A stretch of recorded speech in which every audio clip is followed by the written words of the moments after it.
আজকে আমি পনির spinach corn taco বানাচ্ছি। তার জন্যে যা যা লাগবে আমি দেখিয়ে দিলাম। এবারে একটু গরম জল করে নিয়ে পালং শাকটাকে হালকা সেদ্ধ করে নিতে হবে। তার সাথে সুইট কর্নটাকেও সেদ্ধ করে নিচ্ছি আমি। এবারে এটাকে সেদ্ধ করে নিয়ে জলটা ছেঁকে নিলাম। ছেঁকে নিয়ে এটাকে ঠান্ডা জলেতে আমি দিয়ে দিচ্ছি, এতে এর কালার চেঞ্জ হবে না।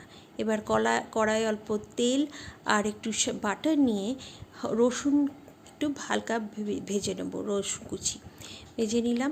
ভেজে নিয়ে এই পালং শাক আর সুইট কর্ন হালকা ভেজে নিয়ে তাতে আমি পনিরটা দিয়ে দিচ্ছি।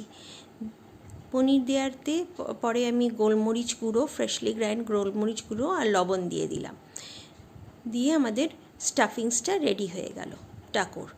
এবারে আমি এতে একটু স্যালাড অ্যাড করলাম আর তার সাথে মোজারেলা চিজ, যাতে আমাদের খেতে আরও একটু ভালো লাগে। এইবার একটু মেয়োনিজ আর সস নিয়ে নিচ্ছি, তার একটা মিশ্রণ করে নিলাম। করে নিয়ে এবার আমি রুটিগুলো বেলে নেব। রুটিগুলো সেঁকে নিতে হবে হালকাভাবে। এবারে সেঁকে নিয়ে আমি এই রুটিগুলো যেমন হালকা সেঁকে নিচ্ছি, এতে আমি সসের মিশ্রণটা লাগিয়ে নেব। লাগিয়ে নিয়ে এতে আমার স্টাফিংসটা যে রেডি করেছি সেটা দিয়ে হাফ ফোল্ড করে এটাকে সেঁকে নিতে হবে একটু বাটার বা ঘি দিয়ে। আমি একটু ঘি দিয়ে এটাকে এপিট ওপিট করে ভালোভাবে সেঁকে নেব। সেঁকে নিলেই আমাদের টাকো রেডি হয়ে যাবে।